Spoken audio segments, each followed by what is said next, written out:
Sport 24 ni ye kunnafoniw dicogo kura ye réseaux sociaux kan n'i ko Africa Sport 24 a fɔ le grain des aigles du Mali ani fanakunu ɲɛnɛgɛ kunnafoni wɛrɛw ka daw bɛɛ lajɛlen tulo kan.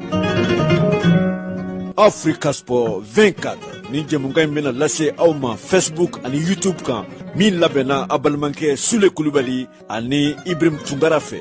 Africa Sport 24 farikolo ɲɛnɛgɛ kunnafoniw lase ko ɲuman. Bonsoir à tous les abonnés de la page Africa Sport 24. Bienvenue sur le plateau de la grande interview. C'est Ibrahim Tunkara avec Ousmane et Abdoulaye Boun, qui est notre invité aujourd'hui. Abdoulaye Boun, qui est un jeune Malien qui évolue au SEMA FC du côté des Émirats Unis, donc qui va venir avec nous sur le plateau et présenter son parcours. Abdoulaye, est-ce que tu peux, excuse-moi, est-ce que tu peux pas mettre ton téléphone en mode comme ça, paysage, et en rotation? Voilà, comme ça, on va mieux te voir, quoi. C'est bon maintenant ou en rotation? Il veut mettre la rotation et tenir en mode paysage. Voilà, comme ça, ça va prendre tout l'écran. Voilà, comme ça, après, on va te centrer. Voilà. Donc, on a Abdoulaye avec nous et vous allez pouvoir découvrir son parcours et aussi faire sa connaissance. Voilà. Batouli, si vous voulez, vous nous avez beaucoup appelé à toute heure. Si vous voulez le contact d'Ousmane, là, donnez votre numéro, je vais lui passer. Et s'il veut vous contacter, il va vous contacter. Voilà. On est ensemble. Il n'y a rien. C'est ça. Donc, voilà.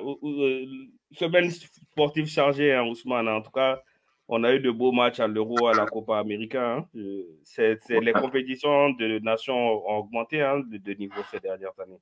On a eu une belle CAN. Aujourd'hui, encore de belles compétitions. Bon, je te mens pas de la France. En ce qui concerne l'Euro, c'est très mitigé. On n'est pas en train de voir le plus bel Euro possible. Et même, il y a même des débats ici qui disent qu'on est en train de voir le pire championnat d'Europe depuis qu'on regarde le football.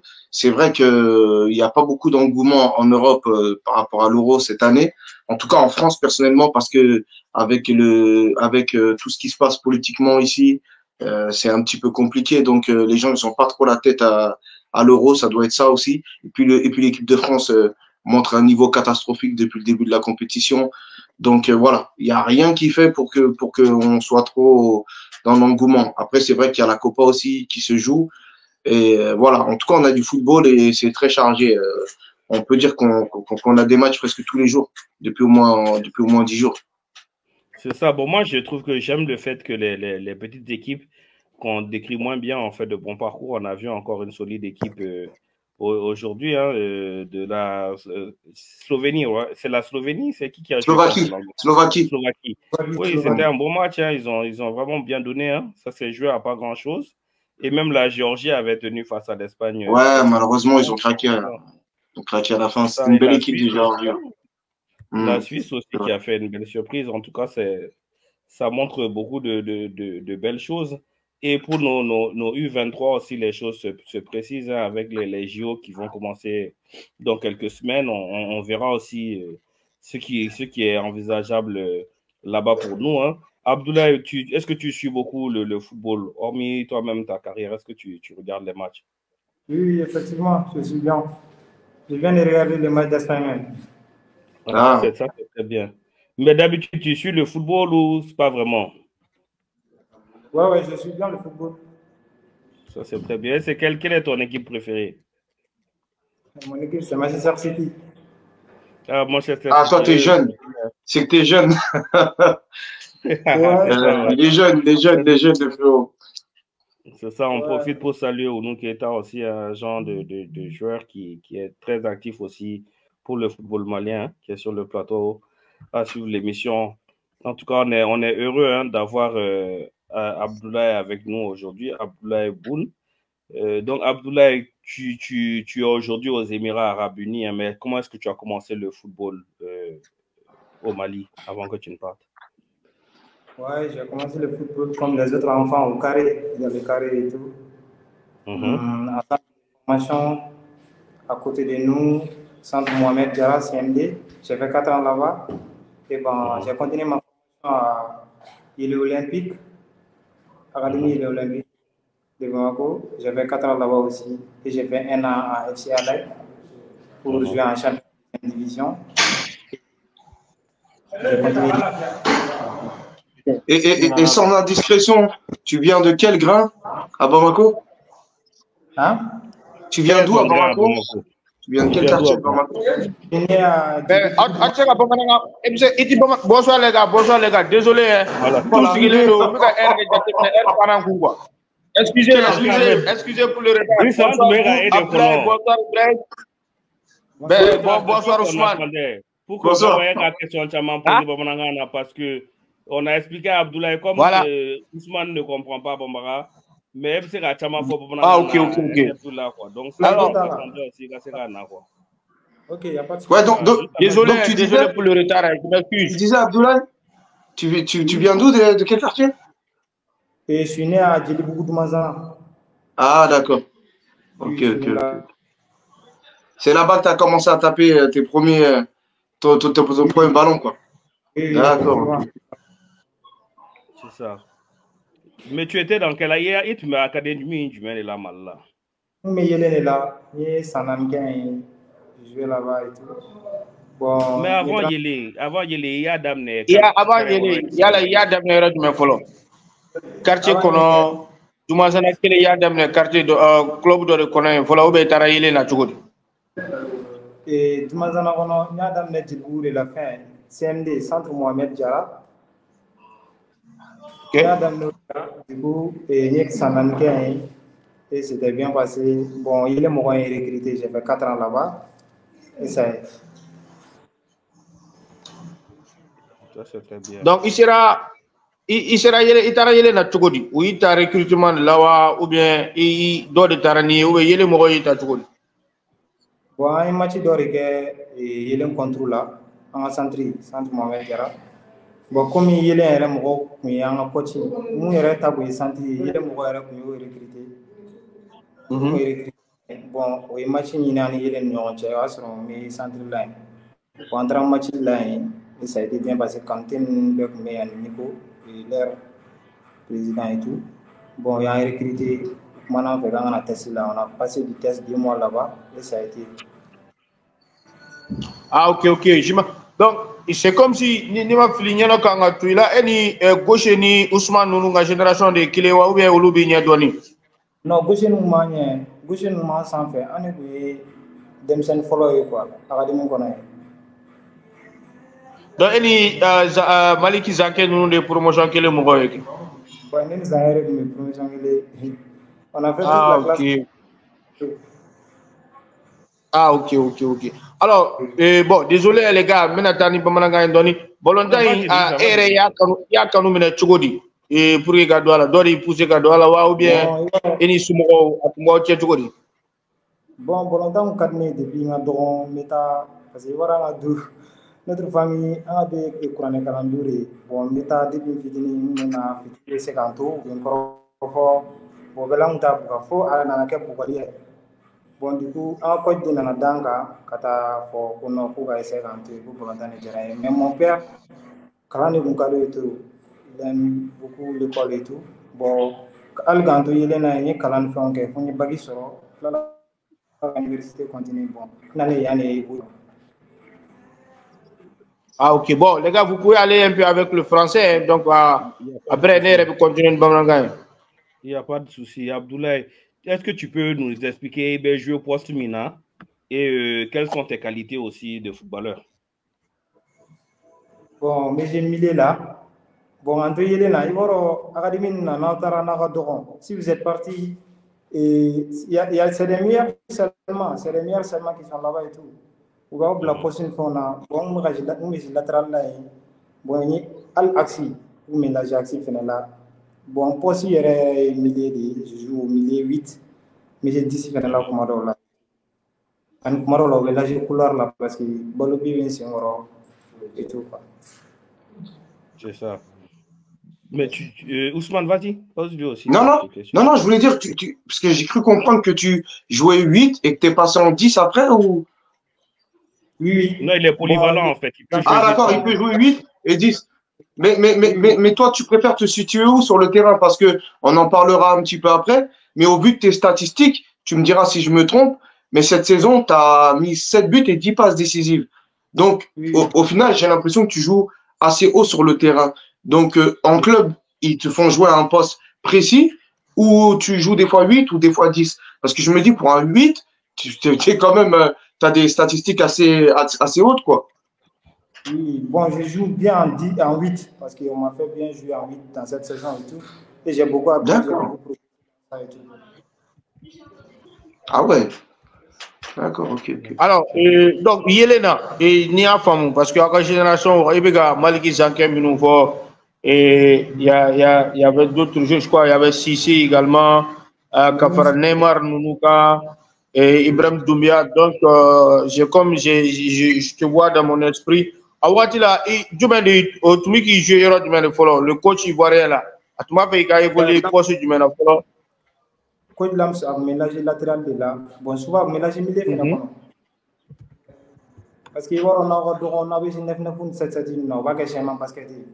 Bon, mais j'ai milieu là, mais j'ai latéral là. Bon, moi, j'ai plus par contre latéral de là, latéral gauche. Ah mais et bora au latéral là kana milieu là faut kana milieu offensif là tu connais des caramo du mène ibla au jeu là. Au début ne mata Yelena net mais j'ai milieu de là. Mais j'ai tout appris là-bas. Bon, talent Yelena, au belang mais moi la milieu là et puis latéral fenêtre. Bon, j'ai beaucoup appris al première division en moi latéral ni fond là. Bon, al délai là. Deuxième division là nana j'ai latéral là gacha et puis nana milieu fenêtre d'offrana. Bon, allez yani moi, je préfère jouer par latéral parce que j'ai beaucoup joué là-bas dans les saisons passées, tu vois. Bon, nous allons en coach de lâcher, on est lâché milieu lâché parce que enfin on va se remettre sur une fin là. Bon, nous allons lâcher à une fois parce qu'il a beaucoup apprécié et tout. Bon, ça a été comme ça et il m'a beaucoup appris à progresser et ça y est. Alors, Yelena et Jura Ligue 1, Yelen to Ligue 1, faut kata se wakati dola ukalifira kata coupe la confédération na et ereka mu wakati janama Yelena tu saison jumai ika clair là en fonction de ce que tu as fait sur le terrain. Bon, Yelena au sang, Yelen calfela kata kafun fait on a bon, à ce moment là j'ai fait effet. Cadet, à ce moment là cadet là bon. On est bien bien à ce moment là mais chaque année ni tu vois un peu pour un temps bon tant les jeunes j'ai cadré là. Bon, j'ai bien appris là-bas et puis on m'a beaucoup appris à progresser et tout. Je remercie Dieu et puis je les remercie beaucoup aussi. Alors, au amanya bala kanute ka bara kanute Frédéric Kumar kanute ka bara chama e ka bara keni au demsen yala au ka promotion ye do soro la kanute ka bara la ou bien awati asoro ti. Bon, kanute ka bara soro gazon bédaron et on a beaucoup suivi là-bas, on a fait des histoires là-bas et tout. Bon, un baran fait et puis Gérard, on a joué, on a beaucoup progressé. Surtout que Lams nous a beaucoup aidé à jouer et tout. Il nous criait, il chiait sur nous, mais au béba là quoi. Bon, quand tu as barre la promotion ma chance pas parce que la promotion plus par Ber, Grina les premières là. Chama ma seki yere sur un chama la blala. Tu vois, voir ça, ça y est, les recrutements que nous ma progressé, mon la bla, ça on s'en va gâter. Bon, du coup, en promotion, Zangadron est pour la promotion, en inné, mais il est mané là-bas. Sinon, il y a Zangadron est là-bas. Alors, Ousmane, Ibrahim, donc, à vous la parole également pour un peu en français. Il n'y a pas de souci, Drissa. Je vais reprendre Ousmane si ça ne te dérange pas. Donc, Abdoulaye, tu nous as expliqué que tu as fait 4 ans à Yélé, hein, avant donc d'aller au niveau des Émirats Arabes Unis. Comment est-ce que tu as eu ces contacts là-bas et comment tu t'es retrouvé au CMAFC? Bon, et à ce moment-là, dès le match de refait, je jouais un match en deuxième division. Parce que la plupart des matchs, je jouais au champ épique, aux courses. Bon, on avait un match là-bas et puis j'ai croisé un agent là-bas et on a passé du contact. Et après, j'ai su que c'est mon oncle. L'agent là, c'était mon oncle. Je ne savais pas. Ouais, je l'ai mis en contact avec mon père et puis ils ont parlé et tout. C'était mon oncle et puis les choses ont été rapides. Il m'a fait venir à CMFC, j'ai fait test et on m'a registré comme résident et tout. 2 ans. Je vois. Mais tu es arrivé quand donc dans ce club des Émirats? Et en septembre passé. 17 ans. Donc tu es tout nouveau. Tu es tout nouveau. Malien Gatien, ou bien tu es seul là-bas? Ouais, Malien Gatien trop. Et puis, bon, tu vois, agent faux bien 600. Les Demsen Warnaki et tout. Plupart, à l'époque, la machula, il y a des mots, il y a des manana, il y a des barons qui font que, tu vois, sur Warnaki radi. Plupart, parce que, espoir de mots là, et mal là. Demsen bébé fait un bon, bébé fait un contrat de fonds signé, alors que c'était pas ça. C'est difficile et tout. Surtout à donc, on se trouve là-bas sans contrat, quoi. Aux Émirats Arabes Unis. Ousmane, je te passe après. Aux Émirats Arabes Unis sans contrat, quoi. Aux Émirats Arabes Unis, ni en résidence, si tu n'as pas les résidences d'ici, tu ne peux pas signer un contrat. C'est difficile. Tu vois, parce que c'est très, très compliqué chez les Arabes et tout. Ouais, il y a plein de Maliens ici. Et puis, j'ai beaucoup d'amis ici. Même si les matchs sont finis, on se trouve au ville, on va beaucoup causer et tout, on rentre. Ok. Bien, vas-y, ouais. Non, et j'imagine au niveau de l'adaptation, comment ça a été. Déjà, premièrement, c'était la première fois que tu quittais le Mali? Oui. D'accord. Et au niveau de l'adaptation, bon, déjà, ce qui est, on va dire, ce qui ressemble au niveau du Mali, déjà au niveau du climat, je pense que tu n'as pas dû avoir de problème d'adaptation parce que même aux Émirats, à certains moments, il fait même peut-être des fois plus chaud qu'au Mali. Et le fait qu'il y a eu beaucoup de Maliens qui résident aujourd'hui, parce que tu es où? Tu es dans quelle ville exactement des Émirats aujourd'hui? Je suis à Adjman. D'accord, ok. Et aujourd'hui, il y a vraiment une grosse communauté malienne dans ce coin des Émirats? Oui. Bon, D'accord. je suis venu ici, la première fois, je suis tombé malade. Le climat, ça m'a beaucoup fatigué et tout. Bon, j'avais pas l'espoir même, mais j'ai beaucoup travaillé et tout, et j'ai tout donné. Je suis guéri et tout, je suis venu. Et je suis entraîné. Aujourd'hui, tu te sens comment? T'as la forme, que ce soit physiquement, mentalement, pour reprendre une année et essayer de tout donner, quoi. Oui, bon, ça va, je tiens le coup et tout, ça va, Dieu merci. Oui, tant mieux. Je vais laisser à Driss. Alors, avant de laisser, Driss, une seconde, je vais poser une dernière question. Drissa. Abdoulaye, où tu es, CMAS, là, c'est une académie? Ils forment des joueurs ou vous jouez aussi en championnat ou bien académie, c'est une académie? C'est sous forme des clubs. On joue en championnat et comme Détroit, 3e division et tout.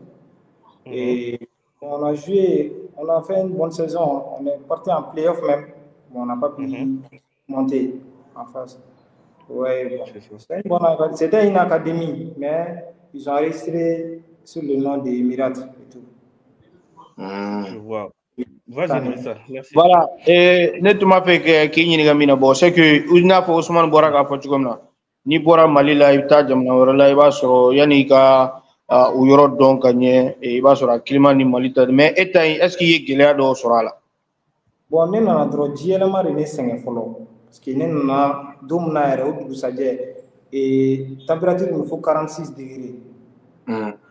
Bon, on est 5 trop parce que nous avons mal là au bâtiment là sur l'énergie bien donne. Bon, nous avons bana au bout qu'on nous avons bana la vie une semaine bon et tout mais à la fin nous avons récupéré à Fara et nous avons entraînement fond d'amener et puis c'est là que le rythme t'a. Ah, ok. Bon, saison qu'on kuntera et il a fait Ousmane Borak a fait comme na il sera gâchilou wolubla n'ona do capable décisif tant n'ona que et RBC qui ga et biga saison analysée gabla chokodi e fait anyena wa ou bien fait l'autre tombe il ga la nini tu do yi oluma sabati bon. Ouais, bon, mais là, ton saison sera parce que il va revenir dans notre drone, ni sera adapté Juna. Mais là, ton là, ni sera adapté Juna équipe là et tout. Puis j'ai trouvé beaucoup de temps de jeu, pas solo. Mais dans la nuit, voilà ça, l'équipe là, c'est la 2e division là. Et puis, c'est tout quoi. Bon, au moins, c'est la mais là, ton est là. Et puis, ma blessure fait un solo. ma blessure foyi sɔrɔ. Alors donc Ibrahim, bon, je pense que je crois pour la présentation quand même, je crois qu'on a fait un peu maintenant. Et avec le français, si on peut entamer avec les questions au niveau équipe nationale, tout, et rentrer dans le mercato, parce que c'est l'actualité également. Mais déjà, avant juste de rentrer dans l'équipe nationale, je voulais savoir déjà, premièrement, si quand tu étais jeune, déjà par rapport à ton poste, qui est numéro 8, et aujourd'hui le numéro 8, on va dire que c'est le poste qui a produit le plus de joueurs au Mali et surtout des très grands joueurs. Est-ce que quand tu étais jeune, tu avais une idole au pays, que ce soit en club, hein, peut-être en club, dans les clubs au Mali, ou que ce soit en équipe nationale, mais est-ce que tu avais une référence quand tu étais jeune et que tu espérais devenir, peut-être que c'est pas aussi un Malien, hein, mais plus ou moins tes références en règle générale de qui tu aimais quand tu étais jeune? Bon, quand j'étais jeune, j'ai regardé l'équipe nationale de 17 de Amadou Aïdara et Djadji Sanusi. Amadou Aïdara, je le suivais beaucoup et tout. Mais chez les grands aussi, j'aimais Seydou Keita aussi. J'aimais trop son jeu et tout. Ouais, c'est la base. Ok.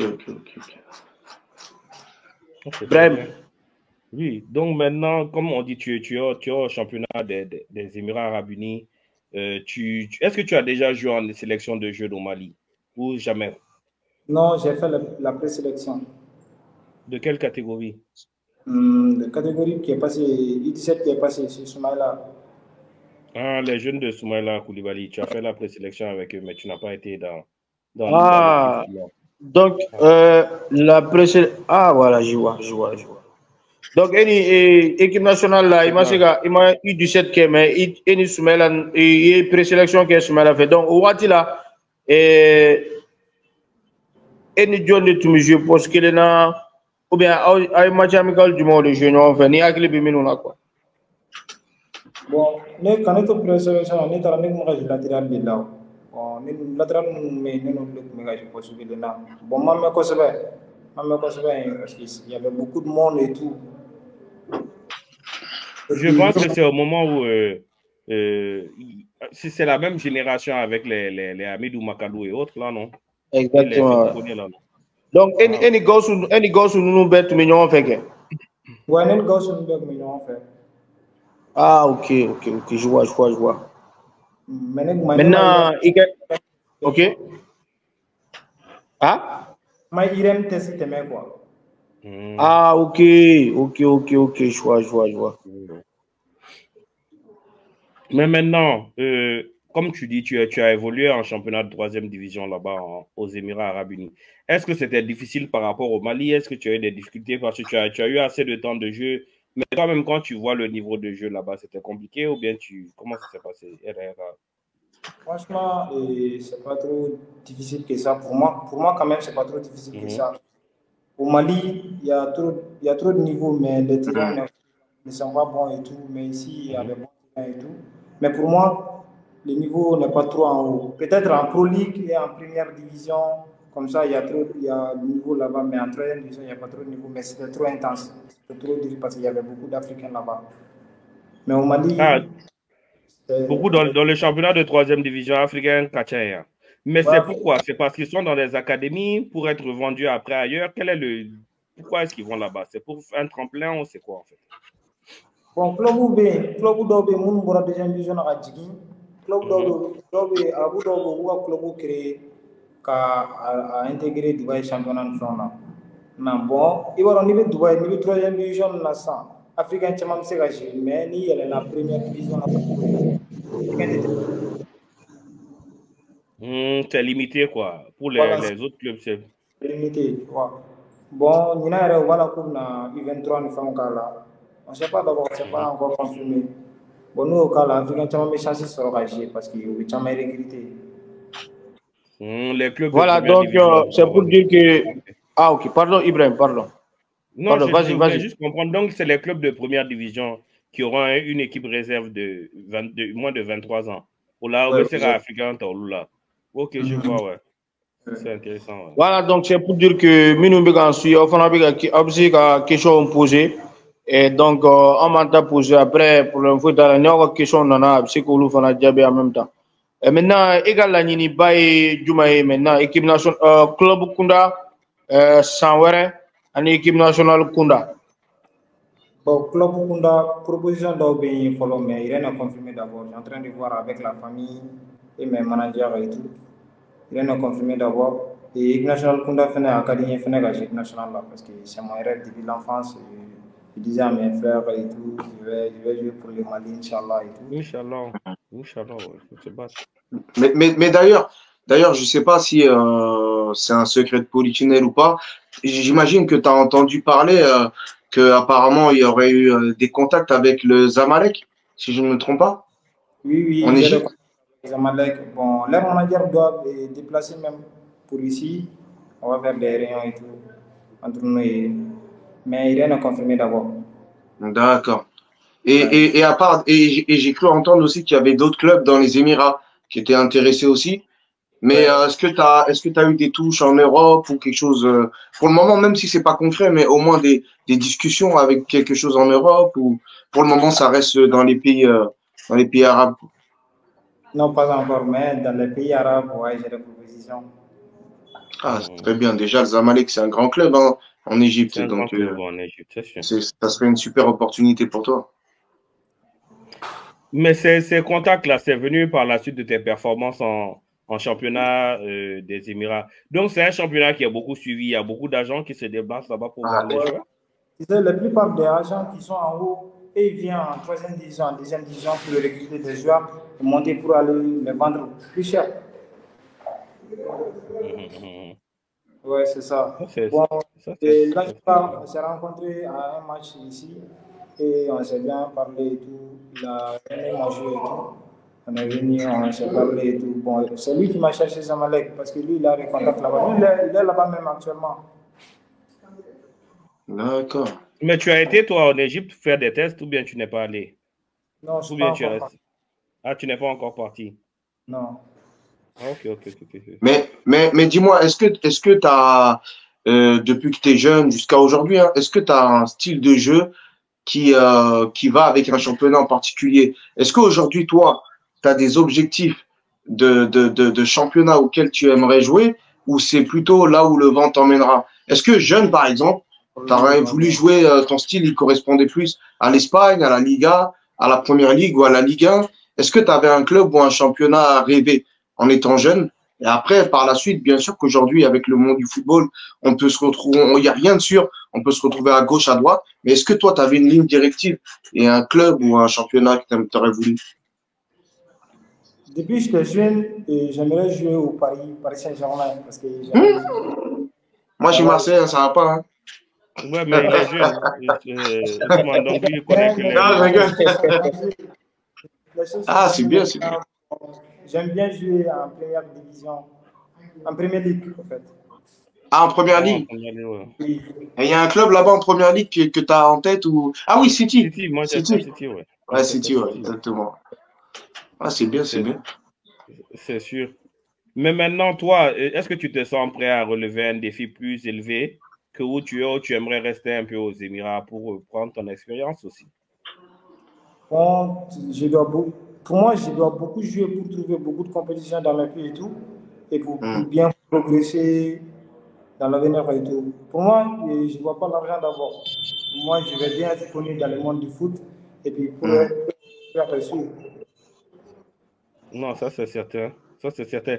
Mais au niveau des Émirats, il y a une grosse colonie malienne maintenant. Hein. Même je vois que il y a les Cheikhna Doumbia hein, qui est en équipe nationale U23. Avant ça, il y avait Mamadou Doumbia qui était là-bas. Il y a Chapé aussi, hein, qui est du côté de Alouas aussi, hein, qui sont champions des Émirats. Est-ce que c'est des garçons avec qui toi tu as échangé? Est-ce que tu discutes avec eux? Est-ce que aussi vous êtes un peu ensemble là-bas aux Émirats Arabes Unis? Bon, le mercato passé là, on était en plein championnat. Al-Wassal m'avait contacté pour venir faire test. J'ai fait une semaine là-bas et puis je causais avec Chapé et tout. Mais c'est chaque année que je connais bien et puis Alassane Tamboura et Sekou Baba et tout. J'ai des amis ici qui jouent au niveau en Pro League et en Première Division ici. Mais Chapé, on ne se connaît pas beaucoup. C'est ça. En tout cas, c'est un championnat qui attire de plus en plus de Maliens. On n'a pas vu trop de Maliens qui ont quitté là-bas pour aller ailleurs quand même. Mais il faut dire aussi, ça fait que 2-3 ans que les Maliens vont beaucoup là-bas. Mais en général, quand on va aux Émirats Arabes Unis, c'est dans quel championnat qu'on part après? En Arabie Saoudite, en Asie, ou est-ce que beaucoup de joueurs se retrouvent en Europe de là-bas? Est-ce que les agents européens recrutent là-bas? Oui, les agents européens recrutent là-bas. J'avais un ami ici, c'est un Camerounais. Lui, il jouait en golf FC. Bon, il a fait un transfert à Crystal Palace et tout, mais son test n'a pas été abouti. Ah, ok, il était allé là-bas en test. C'est ça. Parce que la majorité. Oui. Bien recruté ici. Parce que ici, la plupart des jeunes qui viennent ici, il y a beaucoup de talent ici, je vous jure. Il y a beaucoup de talent ici. Il y a des agents qui viennent pour recruter des joueurs et tout, pour aller en Europe, même en Arabie Saoudite aussi, et en Oman, en Kuwait, parce qu'ils sont proches d'ici. C'est ça, parce que je pense que le gros championnat dans votre région, c'est l'Arabie Saoudite. Je pense que c'est là-bas qu'il y a plus de compétition encore que le Qatar aussi. Le Qatar. Voilà. Mais est-ce que c'est des endroits où toi tu aimerais aller aussi? Parce que maintenant le championnat de l'Arabie Saoudite quand même est assez médiatisé, hein, il y a beaucoup de stars qui ont quitté l'Europe maintenant aller là-bas. Est-ce que c'est des destinations aussi que tu explores dans ta progression? Oui, j'aime bien partir en Qatar et en Arabie Saoudite aussi, parce que là-bas aussi, c'est haut niveau. C'est ça. Ousmane, vas-y. Non, je voulais savoir. Et aujourd'hui, dans le règlement des clubs aux Émirats, est-ce qu'aujourd'hui, parce que tout à l'heure, tu expliquais qu'aujourd'hui, il y a beaucoup d'Africains dans les équipes plus ou moins réserves de 3e division, mais est-ce que au plus haut niveau aux Émirats, il y a un quota de joueurs étrangers pour évoluer dans des clubs? Est-ce qu'aujourd'hui, il peut y avoir 10 joueurs étrangers qui peuvent jouer dans un club, dans un championnat, ou il y a un quota? Non. Parce que ça le problème, c'est que ça peut fermer la possibilité pour tout. Parce que si vous partez à beaucoup là-bas, est-ce qu'aujourd'hui, c'est plus pour se faire voir dans des championnats réserves où des recruteurs vont avoir plus la possibilité de voir des Africains qu'en Afrique, ou c'est vraiment l'objectif de jouer en 1re division s'il y a des quotas? Oui, carrément. Je ne sais pas si tu comprends. Il y a pas beaucoup. Et oui, je comprends bien. Il n'y a pas beaucoup de joueurs noirs au niveau ici. Parce que c'est limité. C'est 5 joueurs comme ça. En réserve, en U21 comme ça. Parce que la plupart des équipes, ils recrutent des joueurs en U21 ici pour faire monter en première quoi. Oui, mais il n'y a pas beaucoup d'Africains. C'est limité. Et puis, c'est trop compliqué ici pour les Africains. Parce que tu sais, il y a les Africains qui ont fait des dégâts ici. C'est tous les Nigériens, les Ghanéens, Camerounais, tout ça là. Ici même, les Nigériens sont interdits, le football d'ici, en 3e division et en 2e division. Peut-être en 1re division, si tu as une bonne CV et tout, tu peux te recruter. D'accord. C'est compliqué ça. Ça, c'est devenu compliqué. Mais et les autres championnats un peu? Parce qu'on a, comme l'Indonésie et autres, là, est-ce qu'il y a beaucoup de joueurs qui partent là-bas? Parce qu'il y avait un Malien qui a duré là-bas, qui a fait une grosse carrière du côté de l'Indonésie. Est-ce que ça, c'est des championnats aussi qui viennent recruter chez vous? Ou pas vraiment? Moi, je ne connais pas beaucoup ça. Ok. Je vois. Ça, c'est très bien.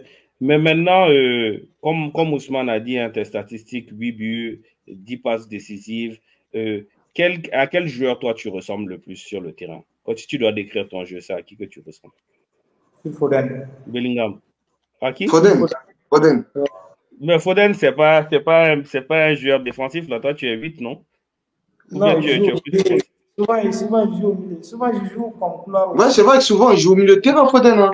Il peut jouer autant ailier qu'attaquant au milieu. Aujourd'hui, les nouveaux joueurs d'aujourd'hui, ils sont vraiment adaptés à jouer beaucoup de postes. Et c'est vrai que des fois, Foden, il joue beaucoup plus bas que d'habitude. Hein.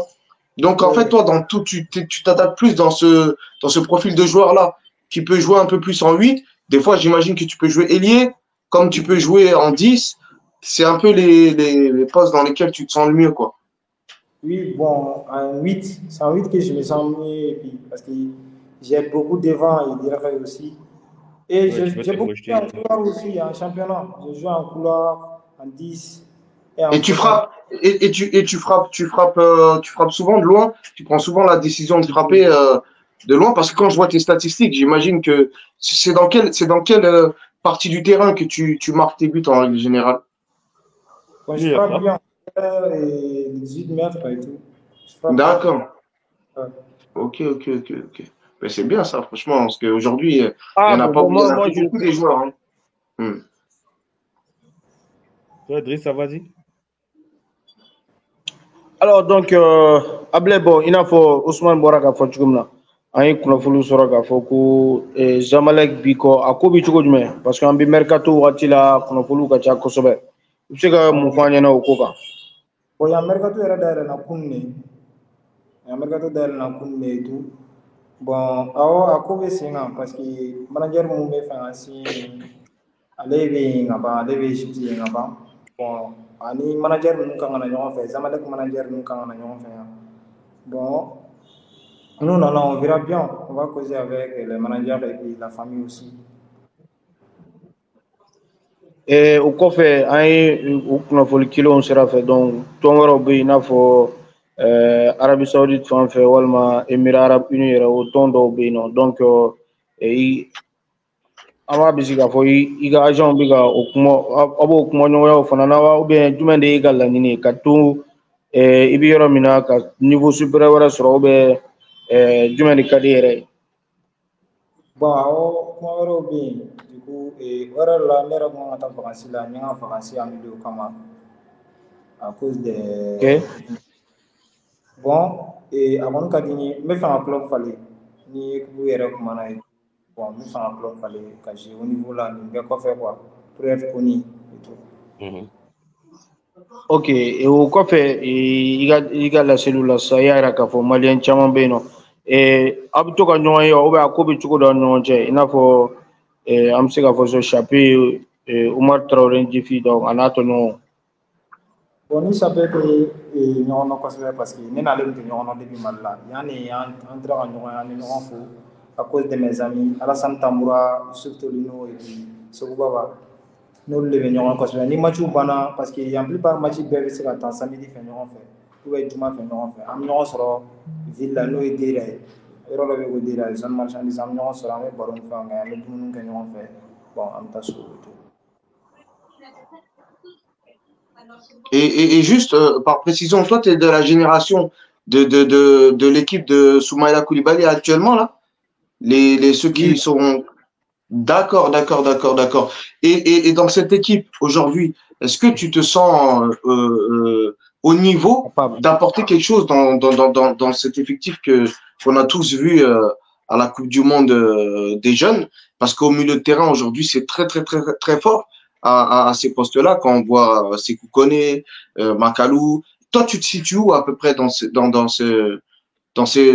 types de joueurs-là? Et est-ce que tu penses que tu as une plus-value à apporter si demain tu es amené à jouer avec eux? Oui, bien sûr. Et pour moi, je peux bien aider l'équipe là aussi, et à côté du marquage et tout, et pour avancer avec la balle devant beaucoup, pour donner beaucoup avant. D'accord, parce que c'est vrai que on a beaucoup de 8 aujourd'hui. C'est vrai que Makalou et Sékou Koné, ils ont beaucoup tenté quand même. Hein. Donc c'est vrai que c'est un peu l'exception à la règle, mais c'est vrai que nous, on a un défaut dans nos milieux de terrain. Souvent, on a des milieux de terrain relayeurs, mais qui jouent avec beaucoup de passes. Mais on manque d'un détonateur et d'un joueur qui a dans les 20 mètres qui tente des frappes. Je pensais qu'on l'avait un petit peu avec Amadou Aïdara à un certain moment. En 2019, quand il marque son but contre l'Angola. Mais c'est vrai que c'est un petit peu ce qui nous manque en équipe nationale quand on a un manque d'efficacité offensive. Donc, ça peut être une plus-value d'avoir un joueur de cette capacité-là. Oui, effectivement. Et Amidou Makalou même, c'est un ami à moi. Et depuis au pays, depuis avant que je viens ici, on causait bien et puis on se voyait bien. On faisait des matchs au carré ensemble et tout. Ouais. Ah, d'accord.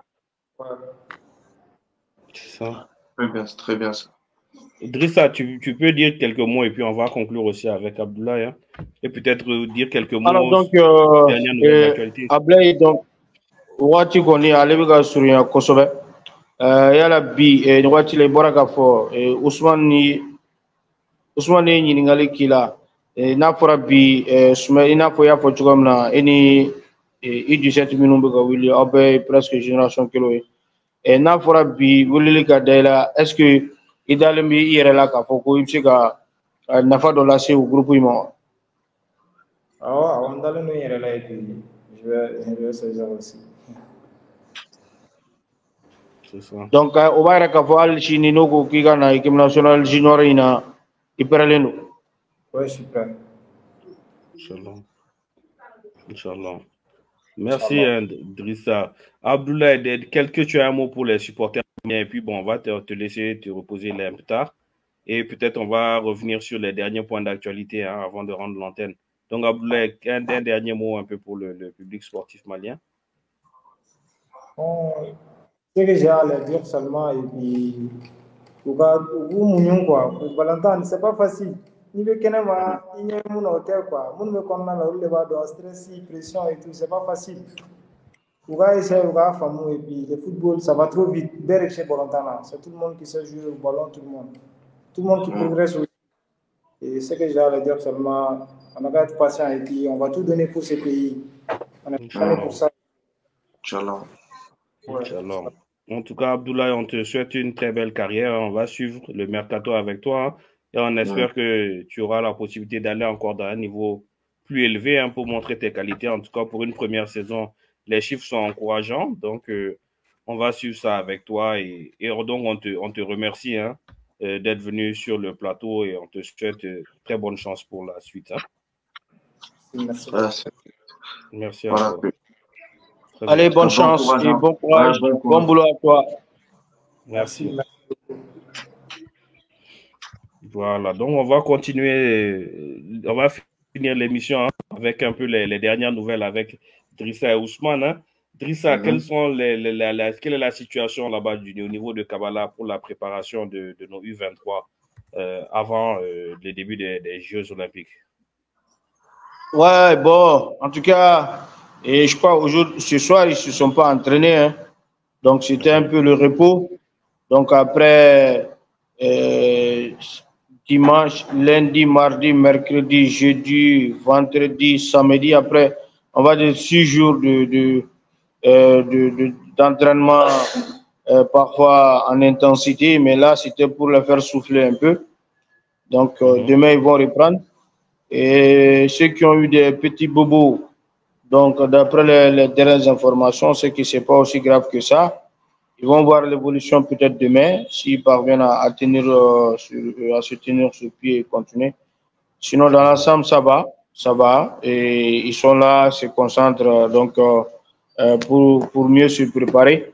Mais le mardi, après-demain, donc ils ont un match amical à jouer face à l'équipe U20 de Soumaïla Koulibaly. Donc, ils vont encore affronter le samedi. Et donc là, je pense qu'à partir du mardi, le mercredi déjà, on connaîtra la liste des joueurs retenus pour aller représenter le Mali lors du JO. Donc, ça veut dire qu'il y a malheureusement 4 personnes donc, qui seront libérées. Et bien après, la préparation va se poursuivre avec les autres. Donc, je pense que jusqu'au samedi, le samedi, on sera le 6 juillet, donc le 7 repos, ensuite le 8. D'après les informations qu'on a, c'est le départ pour Paris. Et donc, pour aller prendre ces quartiers, bon, dans la ville dont Ousmane avait cité pour continuer avec les préparations. Donc, il était prévu 3 matchs, mais là, finalement, c'est 2 matchs qu'ils vont effectuer avant leur entrée en lice, donc face à, si j'ai bonne mémoire, l'Israël. Drissa, une question. Donc, la liste, finalement, c'est 22 joueurs, c'est ça? Mais les 4 réservistes, c'est des joueurs qui vont rester en tribune, mais qui peuvent participer aussi au tournoi. Comment ça va se passer? Non, c'est qu'il y a 18 joueurs sur la liste. C'est 18 joueurs qui prennent part à la compétition. Maintenant, les 4 réservistes, c'est lorsque un est blessé dans les 18 qu'il peut avoir un remplacement. Donc, s'il n'y a pas un blessé... joueurs qui vont se déplacer, aller en France quand même. Donc, voilà, en principe, c'est comme ça. Se déplace avec 22 joueurs, donc il y a 4 réservistes. Et ces 4-là, aucun ne peut jouer s'il n'y a pas un blessé. c'est en cas de blessure que quelqu'un peut remplacer l'autre automatiquement en cas de besoin. Sinon, c'est 18 et c'est 18 sur la feuille de match. Donc, ce sont les 18 qui participent à la compétition. Et à partir du 3, je pense qu'on connaîtra les 18 et les 4 réservistes en principe. C'est ça. Ou voilà, les 18 et les 4 réservistes en principe. Parce que la date limite pour envoyer la liste, c'est le 2 juillet. Donc, la FIFA reçoit les listes et après, elle publie, je crois, le lendemain à partir du 3 pour officialiser. Et ce 3-là, en principe, le Mali doit dévoiler sa liste. Je vois, oui. Ousmane, quel objectif, toi, tu vois pour le Mali dans ce tournoi à U23? C'est peut-être ce qui peut sauver l'équipe nationale. Comme je l'ai dit, déjà, premièrement, on sent qu'il y a une ambiance saine et ça pouvait être dangereux par rapport à la situation que le football malien traverse aujourd'hui. Et les joueurs aujourd'hui auraient pu être à l'intérieur de ce problème-là et pouvoir sentir un climat un petit peu compliqué, mais j'ai l'impression que ils vivent très bien leur entrée à Kabbalah et leur arrivée aux Jeux Olympiques. Moi, je pense que, comme je l'ai dit, j'avais beaucoup de doutes par rapport à l'effectif qui pouvait être emmené. Maintenant, il faut être clair, hein. Il y a des joueurs sur lesquels il y a beaucoup d'interrogations. Aujourd'hui, beaucoup de gens se réjouissent de l'arrivée de Salam dans cette équipe, mais moi, le vrai niveau de Salam à 23 ans, je le connais pas. Donc, c'est vrai qu'il y a beaucoup de joueurs qu'aujourd'hui, nous, on a connus il y a 1, 2, 3 ans à un très bon niveau, mais quand on regarde bien au niveau de leur carrière personnelle, ils n'ont pas forcément si évolué que ça. Donc, est-ce que aujourd'hui un Cheikhna Doumbia d'il y a 3 ans, c'est le Cheikhna Doumbia d'aujourd'hui? Est-ce qu'aujourd'hui, voilà, il y a beaucoup de questionnements par rapport à leur situation en club qui font qu'on peut se poser des questions sur est-ce que ils seront au niveau de cette équipe. Maintenant, si on s'en tient qu'au nom, eh ben, franchement, je pense qu'il y a des noms pour pouvoir faire quelque chose. Et encore une fois, je pense qu'il y a beaucoup de pays qui nous attendront pas au vu de l'effectif qui sera méconnu pour le grand public. Et je pense qu'on risquera de surprendre beaucoup de gens au niveau des qualités qu'on a. Mais ça sera une compétition qui sera très relevée parce que je pense que chaque pays sera un peu dans notre situation et chaque pays regorge quand même de talent. Donc, on a vu la Guinée, hein, on a eu beaucoup de mal à battre la Guinée dans le match de qualification, mais pourtant, je connaissais pas des joueurs de la Guinée. Donc, je pense qu'il va falloir prendre personne à la légère et que personne nous prenne à la légère non plus. Mais si on se prend au sérieux et qu'on joue comme à la CAN, je pense qu'on peut ramener une médaille à Bamako. Inch'Allah, en tout cas, ça va être l'objectif. Hein. En tout cas, c'est notre souhait, hein, parce qu'aujourd'hui, on sait qu'on a un effectif talentueux. Maintenant, c'est vrai que quand tu regardes le système, il y a des joueurs comme Mamadou Sangaré Gaucher qui se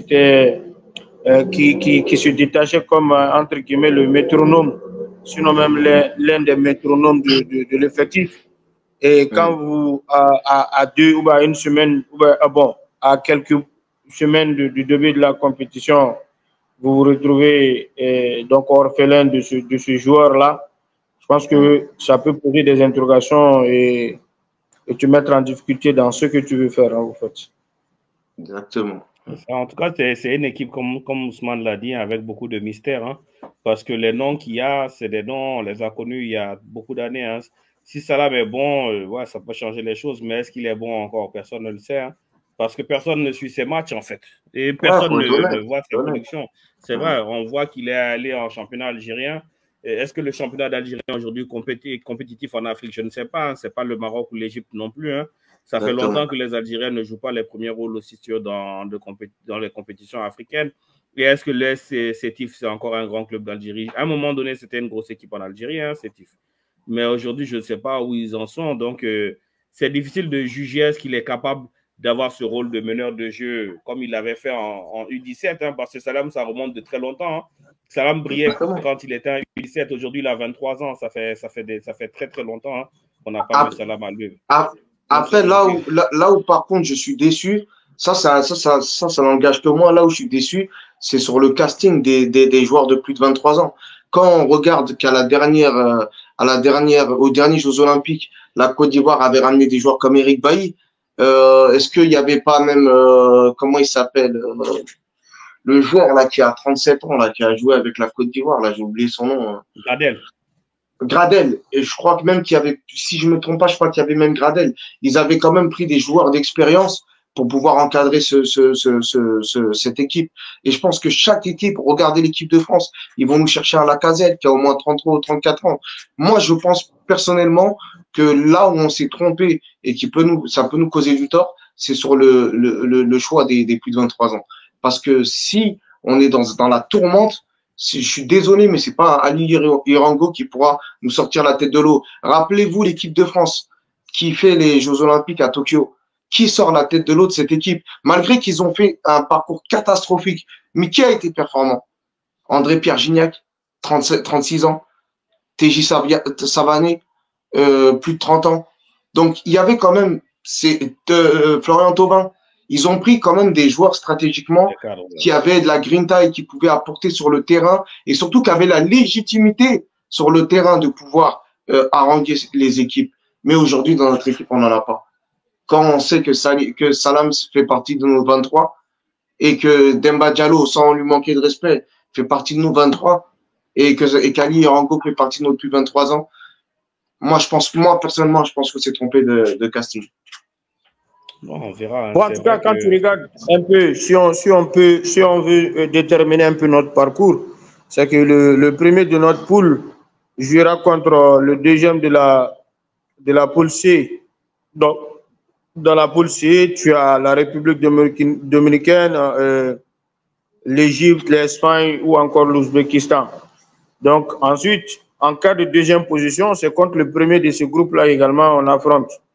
Donc, ça veut dire qu'on doit surveiller également cette poule-là et voir maintenant, quand tu regardes cette poule-là, tu as à peu près deux noms qui vont peut-être se dégager. Ce qui est, entre guillemets, l'Égypte ou encore l'Espagne. Donc, s'il n'y a pas de souci à surplus, c'est peut-être l'Ouzbékistan. L'Ouzbékistan est moins surpris. Hein. Ah oui, attention. Ils ont une très bonne équipe. Je trouve qu'ils ont et même le Venezuela. Hein. Venezuela, la Copa, ça a des performances. Il faut faire attention aux Sud-Américains. Ouais. C'est pas des rigolos. Hein. En fait, c'est difficile de savoir qui sont forts dans ce tournoi, hein, parce qu'en fait... Exactement, mais lors de ces genres de compétition, il peut y avoir des surprises également dans les poules. Il y a des surprises, oui. Il y a des surprises, hein.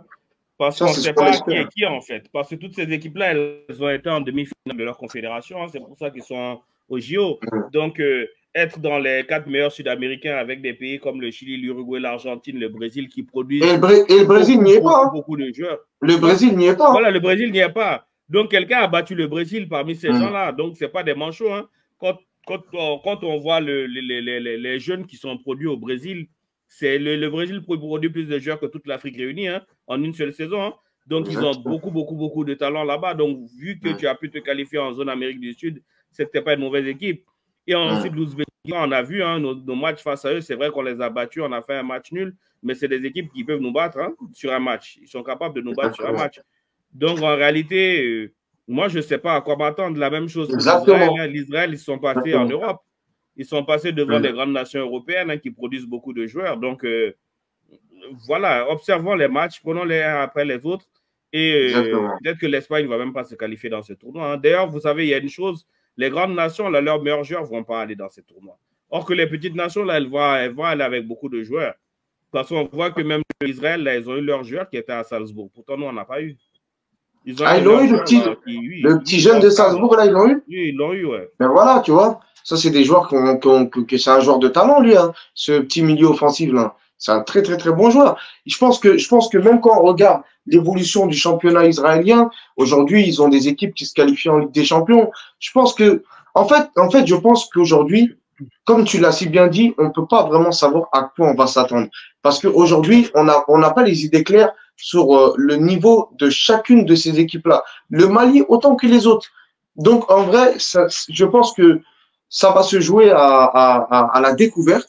Et j'espère que c'est le Mali qui va gagner à ce jeu-là. Mais le problème, c'est que, pourquoi je dis qu'il y a une différence, c'est que là où une autre équipe pourra faire la différence, ça sera peut-être là où on aura des joueurs confirmés, qu'on connaît, qui prend la différence, malheureusement. Donc, c'est ça.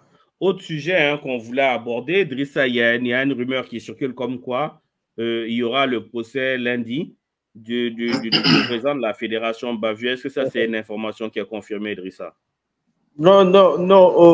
Au fait, bon, c'est une affaire qui concerne 50 c'est une cour d'assises qui va concerner 50 affaires et on ne connaît pas exactement ceux qui sont concernés par cette affaire. Moi, j'ai essayé de chercher à comprendre, mais après les publications, il y a d'autres également qui annoncent qu'il n'est pas concerné. Donc ça, ce sont des gens qui sont beaucoup plus proches de lui. Donc là, je n'ai pas une information précise là-dessus pour être honnête. Mais c'est des affaires de corruption, quoi, plus ou moins l'affaire de Exactement, c'est des affaires de corruption et on a dit ça concerne à peu près 50 affaires. Et donc, individuellement, les 50, ça concerne qui. On n'a pas l'identification. Il y a seulement le nom de l'ancien président de l'APECAM, Bakary Togola, qui est sorti parce que ça, c'était une affaire de corruption qui avait à un moment été jugée, mais dont le procureur avait rejeté après. Donc, il y a tout ça là-dedans. Donc, c'est beaucoup de choses que c'est une affaire que je ne maîtrise pas beaucoup. C'est pourquoi je ne me suis pas exprimé là-dessus. Je vois, Ousmane. Drissa, mais maintenant, Drissa, techniquement, on ne comprend pas les textes, on ne connaît pas les textes. Mais aujourd'hui, s'il y a une condamnation, on parle au conditionnel, non, on ne sait pas. S'il y a une condamnation, quelles sont les conséquences de cette condamnation pour la fédération actuelle? Ben, je crois qu'il y a au niveau de la fédération, hein, il faut reconnaître, c'est qu'il y a le vice-président qui prend directement la position du président. Et lors de l'assemblée à venir, on cherche à rassembler celui qui manque au niveau du comité exécutif. Ok, donc normalement, l'arrestation, il y a une condamnation du président, c'est le même bureau qui... Non, ça va dépendre également quelque part de l'appréciation de la FIFA, entre guillemets. Donc ça, c'est une information que j'apprends également quelque part. Si elle estime que dans ces circonstances, ça ne peut pas aller, dans la mesure où c'était lui la tête de liste, elle peut également demander certaines informations. Si ça n'interfère pas dans le fonctionnement de la fédération, peut-être qu'elle peut laisser apprécier autrement. Maintenant, les premières informations, c'est que, bon, on estime qu'il n'est pas jugé. Donc, s'il n'est pas jugé, comme c'est une affaire extra sportive, donc on pourrait voir. Maintenant, ça, c'est si. Maintenant, ce que les textes disent, c'est ce que j'avais prononcé en premier. Ok, donc c'est la relève normalement du bureau actuel devrait continuer. Seulement, il y aurait un nouveau président, un autre membre qui remplacerait le vice-président. Voilà. Parce on se souvient aussi hein, qu'avant les élections, le gouvernement avait quand même saisi la FIFA officiellement pour lieu de s'impliquer parce qu'il y avait beaucoup de candidatures justement qui avaient été suspendues. Hein. Puisqu'il n'y a pas vraiment eu d'élection, il faut dire qu'il n'y avait pas vraiment eu d'élection puisque les adversaires avaient été suspendus. Donc, en tout cas, on observe et on verra l'évolution des choses dans les jours à venir. Voilà. Mais maintenant, au niveau aussi de recherche d'entraîneurs, Drissa, on avait entendu hein, que certaines personnes avaient été mandatées, hein, dont Seydou Keita, hein, pour prendre en contact avec pas mal de monde pour le poste d'entraîneur du Mali. Il fut un temps aussi, il y avait des rumeurs qui sortaient un peu tous les jours, hein, des entraîneurs de Ligue 2, des entraîneurs du continent africain. Et où en sommes-nous aujourd'hui dans la recherche d'un remplaçant à Eric Sékou Cheikhou? Non, je crois que peut-être, bon, c'est cette affaire qui est en cours, ce bras de fer qui existe entre le comité exécutif et les aigles, donc qui continue à vraiment se compliquer, il faut le dire. Maintenant, il était question de lancer un appel à candidature depuis la semaine passée, ce qui n'a pas été fait. Mais je confirme également qu'il y a eu des contacts de part et d'autre. Il y a un gars comme Samba Diawara, par exemple, qui a été contacté, mais qui a fini par évoquer que bon, il a accepté de de poursuivre avec Reims, où il a prolongé de 3 ans. Donc, voilà, il y a d'autres Maliens hein, qui sont également coachs, qui ont demandé, bon, qui cherchent également à faire acte de candidature. Mais pour l'instant, bon, il y a un appel à candidature qui doit être lancé dans les jours à venir, mais qui n'a pas encore été lancé. Maintenant, ce qu'il faut dire, il y a beaucoup de contacts qui ont été pris de part et d'autre. Et voilà, et comme je le disais, l'affaire Ibengue, il faut reconnaître que le contact, il a existé. Il y a des propositions qui ont été faites, notamment proposées par d'autres personnes également, Hubert Velud. Donc, on a estimé qu'il est français.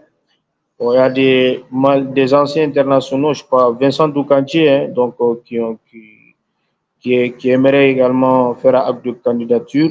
Donc, ce sont des informations qu'on a de part et d'autre, mais là, il va falloir attendre quand le communiqué sera officiel et qu'on donnera une date pour envoyer les candidatures pour connaître qui et qui sont là. Mais là, je confirme également tes informations que, voilà, il y a eu Sidou, donc, bon, qui essaie de faire de son mieux.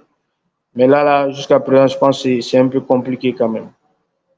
Oui, c'est compliqué parce qu'il y a beaucoup de flou autour de la situation. Hein. Comme tu as dit, il y a ce conflit, hein. Suspension ou non suspension du capitaine, messages vocaux, pas messages vocaux. Il y a beaucoup de conflits un peu entre la fédération et les joueurs, hein. Bon ou mauvais, je ne sais pas.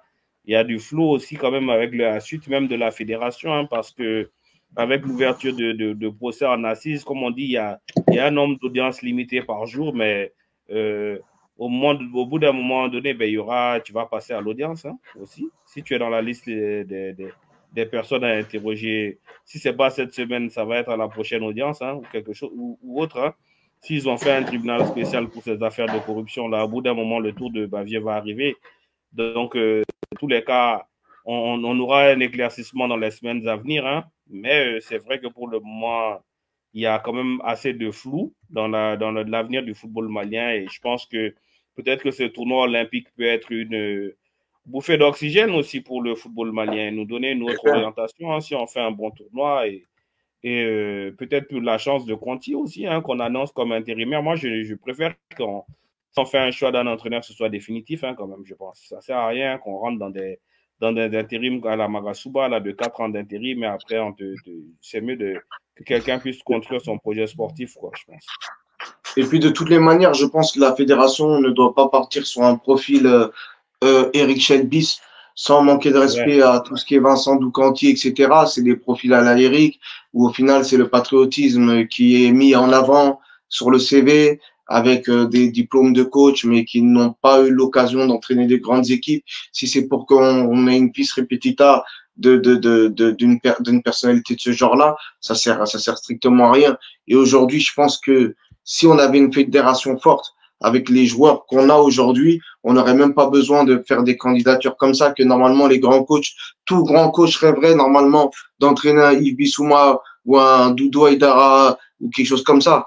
Donc surtout qu'on voit, bon, Hervé Renard aujourd'hui, c'est vrai que tous les Maliens rêveraient de le voir sur notre banc, mais je pense qu'aujourd'hui, il n'irait pas dans une fédération qui a autant de problèmes et autant de mauvais échos. Donc je pense qu'on n'aura pas l'occasion de l'avoir sur le banc. Et je sais même pas si c'est l'objectif du Mali. Encore une fois, c'est flou, on ne sait pas vraiment ce que la fédération fait. Il y a trop de flou, en fait, pour moi, hein, pour qu'on recrute un bon entraîneur. Bien sûr. Un bon entraîneur veut un projet sportif qui est fiable. Hein. Exactement. Déjà, moi, je trouve que le Mali, les attentes par rapport à l'effectif sont disproportionnées. Et ça, c'est parce que le staff, nous, on est supporters, hein, quelque part, on a une vision qui est flouée, mais les dirigeants ne doivent pas réfléchir avec le cœur, doivent réfléchir aussi de façon opposée. On ne peut pas avoir comme exigence d'aller en Coupe du Monde et de gagner la CAN avec l'effectif du Mali. C'est possible, mais ce n'est pas un objectif qui est atteignable 100%. Parce qu'on n'a pas, d'abord, on n'a pas une équipe qui est à ce niveau pour moi. Hein. On n'a pas encore bien sûr. Ensuite, ça, c'est au niveau de l'effectif. Au niveau aussi de l'organisation, il faut se dire, moi, les échecs du Mali, moi, je mets ça en doute. Je mets essentiellement ça sur notre incapacité à attirer les meilleurs binationaux. Parce que moi, on aurait eu les meilleurs binationaux, on aurait été compétitifs. Et pour avoir les meilleurs binationaux, on doit créer un cadre autour de notre équipe avec des gens qui sont crédibles pour ces gens-là. Voilà, quand tu as des gens comme Mokobe, des gens comme Sedou Keita ou des gens comme Cédric Kanté, Brahim Thiam, qu'on l'aime ou pas, hein, ce sont des personnes qui sont reconnues fiables en France, en Europe, dans le monde du football. Bien sûr. Si un Brahim Thiam appelle l'agent d'un joueur pour avoir un rendez-vous avec lui, il va lui parler avec le plus grand sérieux au monde. Bien sûr. Voilà. Et ce n'est pas le cas pour tout le monde. Ça ne veut pas dire qu'on n'est pas sérieux, mais tout le monde n'a pas le pédigré dans le monde du football professionnel de ces gars-là, parce qu'il faut avoir fait des choses pour avoir ce pédigré-là. Donc, le fait qu'on n'arrive même pas à avoir un staff avec les gens, les Maliens, qui ont un certain pédigré, qui ont des Ils sont découragés. Du football professionnel, ben, ça complique les choses pour notre sélection nationale. Comment j'insiste sur les anciens, là? C'est parce qu'ils ont quelque chose que nous autres Maliens n'avons pas. Hein? Eux, ils ont des références. C'est des personnes qui sont connues dans le monde du football, qui peuvent avoir le contact de n'importe quel joueur en 5 minutes. Ils ont son numéro de téléphone et en 5 minutes, ils se parlent avec son agent et leur agent ne peut pas leur dire non. Ils peuvent parler avec n'importe quel entraîneur, n'importe quoi, n'importe comment. On n'a pas ça. Donc, tant qu'on n'arrive pas à créer ce cadre autour de notre équipe, ça va être difficile pour nous d'avoir les meilleurs joueurs et les entraîneurs qui ont un vrai projet sportif. Parce qu'aujourd'hui, je ne pense pas que beaucoup d'entraîneurs veulent coacher le Mali, hein, Idrissa. Des entraîneurs qui peuvent faire une plus-value pour nous, je ne pense pas. Hein. Je ne sais pas si toi, tu as aussi tes réseaux, hein, Idrissa, tu parles avec beaucoup de monde. Est-ce qu'aujourd'hui, les grosses pointures d'entraîneurs, ils sont intéressés par le Mali? Pardon? Est-ce qu'aujourd'hui, les entraîneurs de grands noms, là, est-ce qu'ils sont intéressés aujourd'hui par l'équipe nationale du Mali? Tu as de l'argent. Si tu veux contribuer, il n'y a pas de problème. Hein. Des États-Unis, si tu veux contribuer pour qu'on puisse compléter l'argent. C'est pas que financier, c'est pas que financier. Hein. Je pense mais que au fait, c'est ce qui également rend peur, même si ce n'est pas financier, c'est que rares sont ceux qui accepteraient le retard de salaire. Même si, voilà, c'est que, voilà, justement, là, forcément, on va parler de salaire. Sinon, le Mali est une belle équipe. Et je suis certain qu'il y a beaucoup d'entraîneurs qui ambitionnent et qui ont envie d'être sélectionneurs de notre équipe nationale. Mais ce qui également fait peur, c'est qu'il y a beaucoup de trucs extra-sportifs qui rentrent dedans. Quand je dis extra-sportifs, c'est des facteurs exogènes, au fait. Donc, quand il y a des insuffisances à ce niveau, ben c'est compliqué. Maintenant, si tu as, c'est vrai, ces facteurs exogènes-là, pour quelqu'un qui est professionnel, si ça te manque, quelque part, forcément, ça va jouer sur le résultat et la performance.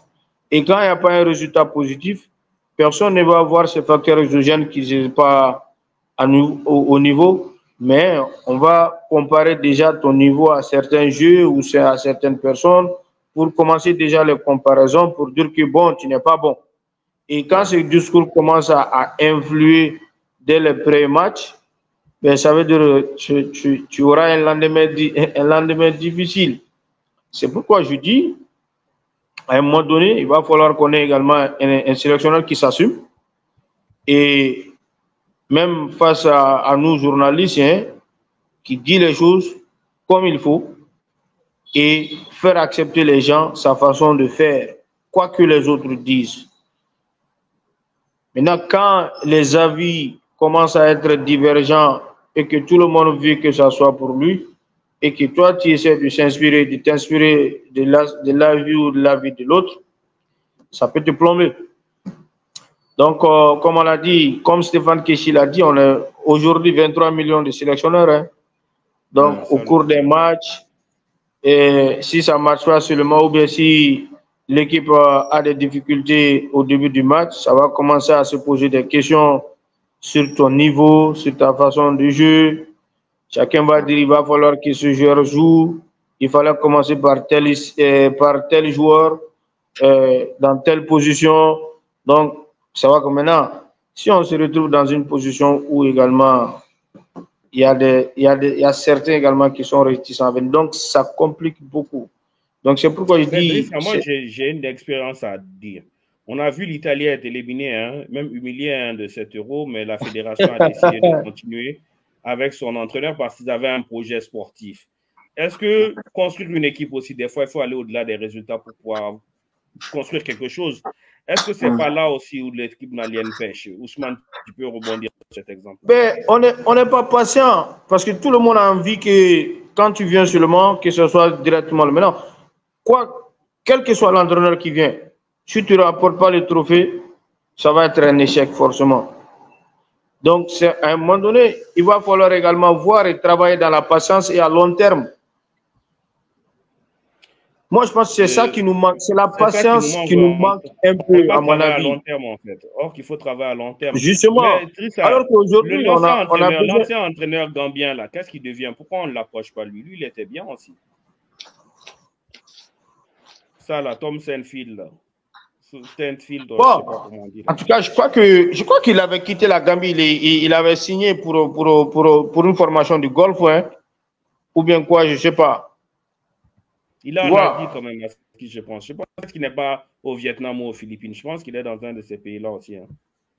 Tu sais, aujourd'hui, ce qu'il faut. Ah, tu vois, il y a quelqu'un qui a dit qu'on a patienté depuis. Tu vois, c'est pourquoi je dis, oui, quel que soit... On ne patiente pas. On est en train de reconstruire, c'est ça le problème. Il faut arrêter la construction et laisser quelqu'un travailler un peu. Moi, je pense. Hein. Ah bon, là... Je pense que si on est objectif, il a fait une bonne canne. Pour moi, il a fait une bonne canne. Ok, on ne va pas au mondial. Probablement pas au mondial. Mais il fallait les laisser continuer à travailler. Et même, tu sais, c'est ce qu'on a besoin, en fait. C'est qu'aujourd'hui, quand on sélectionne un sélectionneur, il va falloir que ceux qui les sélectionnent également viennent parler et expliquer le projet avec lequel on évolue avec la personne. Et c'est ce que les supporters également doivent comprendre et intégrer. Tu vois, donc, malheureusement, quand nous on sélectionne, on veut juste que ça soit la première fois et que ça soit le bon. Parce que depuis, comme Ousmane l'a dit, depuis 72, on est là, hein, on cherche à atteindre la finale, on n'y parvient pas. Donc, quand on veut, il va falloir investir également beaucoup. Mais quand vous regardez bien, on a le même problème au niveau des joueurs. Parce que là, aujourd'hui, on parle du coach parce que c'est forcément le plus visible, parce que le coach, c'est un. Mais au final, qu'est-ce qui a été notre problème depuis des années? C'est qu'en fait, le projet du Mali se construit sur des dizaines et des dizaines d'années de frustration. Et il est là le problème. C'est qu'en fait, les fédérations qui arrivent demandent aux gens, aux acteurs du football malien de réparer 1972.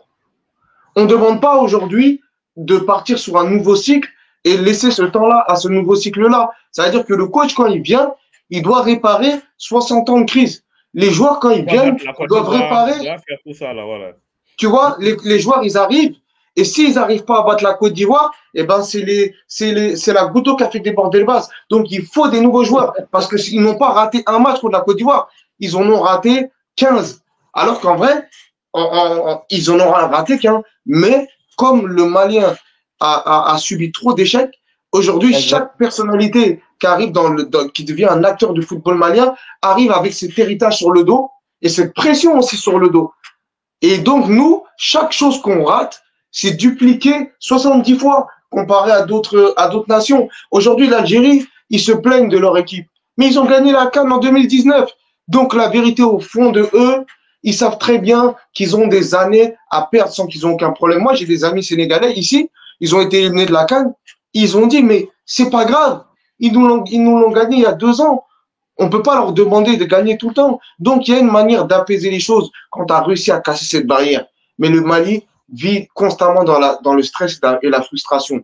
Et les joueurs ont ce même sentiment, les coachs ont ce sentiment-là, et les supporters ont ce sentiment-là. Donc, c'est cette mentalité qu'il va falloir essayer de changer. Une seconde, s'il vous plaît. Moi, je donne la médaille à Zakaria. Hein. Parce qu'effectivement, moi, je pense que si on avait laissé Shell avec les autres, là, travailler tranquillement, 3 ans, 4 ans, même 5 ans, on allait avoir une équipe nationale par la suite. Quoi. C'est l'argent que tu n'as pas là, il ne faut pas te lancer dans ça. On avait un entraîneur qui connaissait l'équipe, qui avait envie de faire des choses. Ben, il fallait étoffer son staff et le laisser travailler. On ne va rien avoir de mieux que ce qu'on avait avant. Hein. Après, je ne sais pas si vous avez vu cette interview. J'en parle parce que c'est une interview qui est aujourd'hui sur Internet. Hein. j'ai vu cette interview de Samy Traoré qui expliquait que c'est lui qui avait encouragé Eric à devenir coach de l'équipe du Mali. Et apparemment, Eric lui avait demandé son CV à partir du moment où il a été coach. Et finalement, il n'a plus jamais rappelé Eric. Et aujourd'hui, on peut dire ce qu'on veut, mais il a clairement dit qu'il est en clash avec Eric et qu'il a même dit dans cette interview que pour lui, Eric, c'est pas un homme aujourd'hui. Parce qu'il n'a pas honoré sa promesse de pouvoir l'avoir autour de lui. Et Samy Traoré, il a dit que de toutes les façons, quoi qu'il en soit, ça n'a pas été là, mais son objectif, c'est de devenir le coach de cette équipe nationale. Mais aujourd'hui, s'ils sont divisés, et si c'est la fédération qui fait en sorte de les diviser, parce que j'imagine que si Eric, au début, il était proche de ramener Samy Traoré, ou Cédric Kanté, ou d'autres, c'est peut-être la fédération qui l'a freiné à ramener des anciens. Et peut-être que cette fédération va faire que ces anciens-là vont avoir de la distance et va créer le fait qu'ils ne peuvent pas se réunir. C'est ça aussi. Moi, comme au fait, est-ce que dans ça également ne se trouve pas un peu notre problème? Parce que il faut reconnaître, hein, entre les anciens également, ils sont pas unanimes. Et même entre eux, il y a des trucs. Bon, je crois, est-ce que ça aussi, c'est pas une difficulté en soi pour trouver. Bon, mais je crois que quelque part, s'il y a l'union ou une entente entre eux, c'est vrai, il y a une majorité qui est ensemble, hein, mais il y a certains également qui ne partagent pas. Voilà, donc il y a certains également qui ne partagent pas les mêmes avis. Maintenant, si on trouvait un cadre pour réunir là-bas, ensuite faire revenir cette expertise-là, comme les autres ont fait ce jeu, pour aller sur la base d'un projet commun, je pense que c'est quelque chose qu'on doit tenter et voir aujourd'hui. Parce que, quoi qu'on dise là, on a également de la matière des Maliens qui s'y connaissent également et qui s'y connaissent également dans le football. Et cette matière-là, on peut faire une union autour de ça pour aller chercher quelque chose ensemble. Je pense qu'aujourd'hui, il va falloir regarder ça et aller vers l'intérêt général. Parce que c'est dans ça où... Voilà. Mais il faudrait que la fédération, qui sont les acteurs principaux du football malien, ait cette vision-là. Donc voilà, parce que quelque part, il faut mener ce genre de projet-là et également pour faire intégrer le public et expliquer au public qu'on part sur la base de ça. Parce que tous ceux qui ont réussi dans le football là, c'est parti de là. Imaginez, l'Allemagne a organisé une Coupe du Monde en 2006. Elle a été demi-finaliste, elle a perdu face à l'Italie.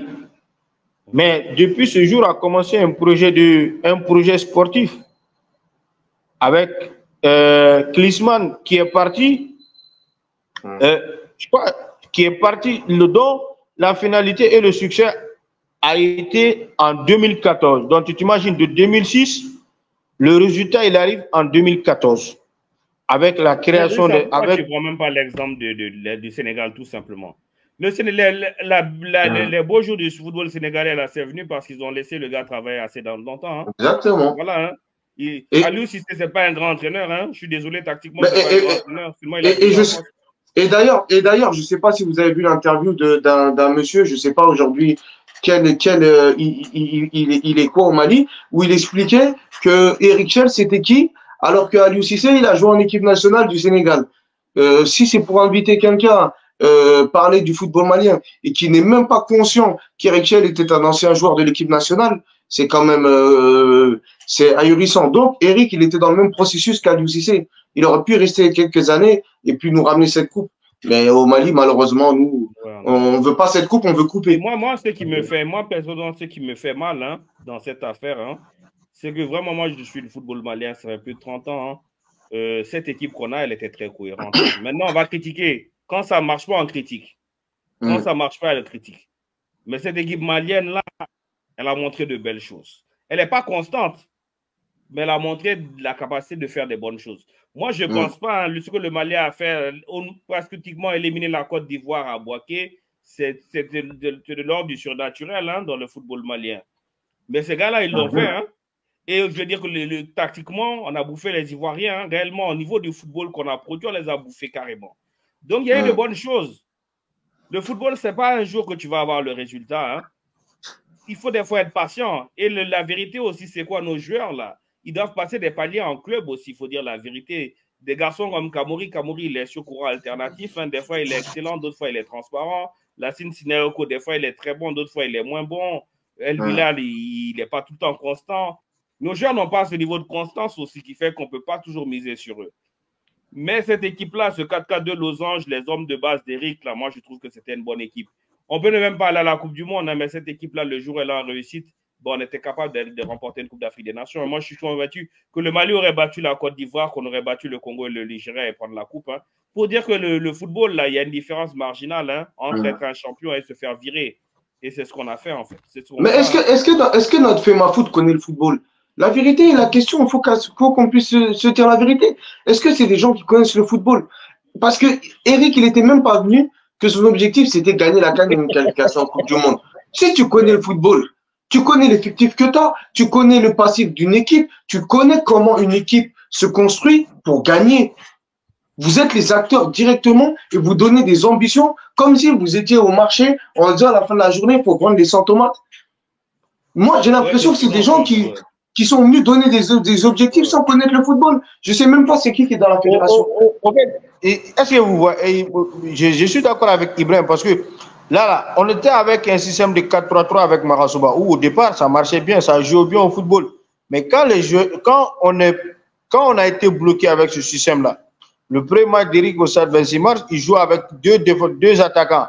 On marque 4 buts, on est tous contents. On part au Soudan du Sud, en infériorité numérique, on gagne. Mais je crois que le doute, attends, c'est qu'aujourd'hui, c'est qu'après ça, quand on est revenu et que les gens ont commencé à comprendre le système, ben, je pensais que c'est là-bas où devrait y avoir une évolution. Mais là, il a commencé à aller sur la base du 4-2-3-1 et en fin de match, on presque inversait la tendance dans certains matchs où on gagnait après. Maintenant, je pense que c'est lorsque le 4-4-2 est devenu un peu plus difficile à comprendre pour les joueurs à un moment donné, les gens ont demandé qu'on aille sur la base du 4-4-3 encore. Bon, je pense que là, il va falloir à un moment donné accepter que c'est le coach qui fait son choix et il fait évoluer l'équipe. Maintenant, s'il y a des explications, c'est lui qui doit nous donner des explications en fonction des contraintes que nous avons vues dans son jeu et lui poser les questions en fonction de ça. Je vais dire une chose. On dit oui, on veut un schéma offensif. Drissa, Shell a marqué plus de buts que tous nos sélectionneurs depuis de nombreuses années. Ça, c'est vrai. Même pas de peu. Hein. On a marqué au moins 2 ou 3 fois plus que du temps de Marasouba hein, avec l'équipe de Shell. La vérité, c'est quoi? Quand quelque chose ne marche pas, on crée toujours au passé. Le 4-3-3 au Mali, là, avec Malouda et Djenepo sur les couloirs, on l'a vu. Hein? On l'a vu. On a vu le Mali à la CAN faire 15 tirs cadrés. Dans un tournoi, le Mali a fait 15 tirs cadrés. Donc, nous ne parlons pas de niveau offensif de l'équipe. Le niveau offensif de l'équipe malienne, c'est aujourd'hui que le Mali a un niveau offensif. Donc, 15 tirs encadrés. Il faut rectifier, c'est voilà. 15 tirs encadrés. Donc, on a fait 15 tirs dans un tournoi. 15 tirs. Aujourd'hui, là, on peut faire 10 tirs dans un match. Voilà. Donc, pour dire que offensivement, on est beaucoup plus offensif aujourd'hui qu'avant. Pour moi, le problème, c'est quoi? C'est la constance des joueurs maliens. Et le fait qu'on n'a pas de joueurs qui arrivent à faire la différence pour nous quand l'équipe ne tourne pas bien. C'est ça notre réalité. Parce qu'on a une équipe avec un effectif moyen. On a des joueurs moyens. Donc, quand tu as des joueurs moyens, ben, ils ne font pas la différence. Tu as besoin de joueurs qui sont confirmés. Et ces joueurs confirmés, là, on les connaît. Hein. Quand on crée ici Alassane Pléa et Moussa Dembélé, là, ce n'est pas parce qu'on est indigne, hein, c'est parce qu'on sait le niveau de nos joueurs. On sait qu'il n'y a pas un buteur comme Moussa Dembélé dans l'équipe nationale du Mali. On sait que les matchs face à la Côte d'Ivoire, la Moussa Dembélé allait tuer le match de la première mi-temps pour le Mali parce que c'est un buteur. Le match qu'on a fait, même tout de suite là, à Madagascar, là, le Mali a au moins 5 opportunités franches de marquer un but, on ne l'a pas fait. À Bamako, El Bilal, là, il nous tue 2 occasions. Tu aurais un Moussa Dembélé, là, il allait planter le 2e but pour le Mali. On allait gagner ce match 2-1. Donc voilà, il y a des choses comme ça. Le football, là, le sport de haut niveau, c'est une différence marginale. Et cette différence marginale-là, c'est le talent de tes joueurs qui crée cette différence-là. D'avoir un Sadio Mané ou d'avoir quelque chose. Voilà, nous, on n'a pas ça. Donc, quand tu n'as pas ça, tu perds tes matchs. Quand tu gagnes, tu ne peux pas gagner temps. Donc, bref, il y a beaucoup de choses. De toute façon, ce débat, c'est un débat qu'on va continuer à avoir, hein, tant qu'on n'aura pas un nouvel entraîneur, on n'aura pas d'autres choses. Mais en tout cas, moi, l'appel que j'ai, hein, c'est que le prochain entraîneur, là, s'il vous plaît, acceptons qu'il travaille 5 ans. Même si on ne se qualifie pas des fois, là, laissons-le travailler 5 ans. Non, mais... depuis 30 ans. Depuis nous, on est petits, on suit le football, on est vieux maintenant. On est tout le temps dans ça. Donc, vraiment, non, on veut juste qu'on puisse aller loin. Ibrahim, tu capitules. Ça veut dire que si tu cherches aujourd'hui ton entraîneur, c'est que tu ne cherches plus à ce que plus haut, on puisse chercher autre chose aussi. Moi, je ne cherche plus un entraîneur, moi. Pour chercher un entraîneur, il faut que le climat il soit sain et qu'il soit et que l'entraîneur qu'on sait qu'il peut travailler dans quelque chose de sain. Moi, c'est là-haut, là. Quand là-haut, ils vont partir, là, on va chercher un entraîneur. C'est les dirigeants sportifs qui décident là-haut. Si eux-mêmes se réunissent, décident d'avoir une fédération de top niveau, c'est à eux de voilà, quand ils auront une fédération de top niveau, on pourra avoir des gens de top niveau. Mais tant qu'on aura cette fédération, on n'aura pas d'entraîneur de top niveau et ça va jamais changer. Et on va repartir dans un nouveau cycle. Continuons à se faire endormir en se disant, bon, ça y est, il faut qu'on passe à autre chose. Hein. C'était le buzz du moment, quoi. On va aller retourner dans nos bêtises, là. On va aller perdre à la prochaine CAN encore. On va tous s'énerver ici, là, et crier dans tous les sens. Non, c'est bon. Allez maintenant, allez vous aussi vous reposer. On va chercher d'autres gens. Et on va essayer de construire un truc sain de la base. Et des gens avec qui on peut communiquer aussi. Quand des fois on a besoin de savoir des choses, il n'y a pas que le coach. Parce que le coach, il vient, mais le coach, c'est le parabole de la FEMAFOOT. On vient crier sur lui tirer toutes les balles. Lui, il se cache. Il cache la FEMAFOOT parce qu'il ne peut pas dire certaines choses. Il a tout pris sur le dos. On a besoin d'une fédération qu'on puisse discuter avec eux et quand on a des questionnements, savoir le pourquoi du comment. Aujourd'hui, on ne sait même pas comment ils recrutent un entraîneur. Sur quelle base? Et c'est quoi les objectifs pour recruter un entraîneur? On ne les connaît même pas. On est là, on dit des Hervé Renard, alors peut-être soit rien rigoler, en train de manger du tchèb, chez eux en disant ils n'ont rien vu. On verra. On a beaucoup parlé, hein. Je pense qu'on va libérer l'antenne. C'était intéressant. Bon, en tout cas, il faut commencer dès maintenant à être patient. Ibrahim, moi, ce que je dis, c'est ça. Il faut que parfois, on commence à être patient et accepter parfois, quand on n'est pas bon, accepter nos défaites et corriger nos insuffisances pour aller chercher des succès. Sinon, ça serait à chaque fois des éternels recommencements. On va aller, on va être battu, on va avoir de la déception, on va dire telle personne n'est pas bon, c'est la faute de telle personne. Bon, en tout cas, nous, c'est notre avis. On souhaite le meilleur. On espère qu'on va avoir un coach et que les uns et les autres vont accepter de travailler sur la durée pour qu'on soit tous heureux. Parce que ce bonheur-là, on en a besoin. Inch'Allah. On en a besoin. Voilà, merci à tous. Donc, on se reprend le vendredi. Hein, on va faire le point des choses. Et donc, bonne reprise à tous. Bon lundi.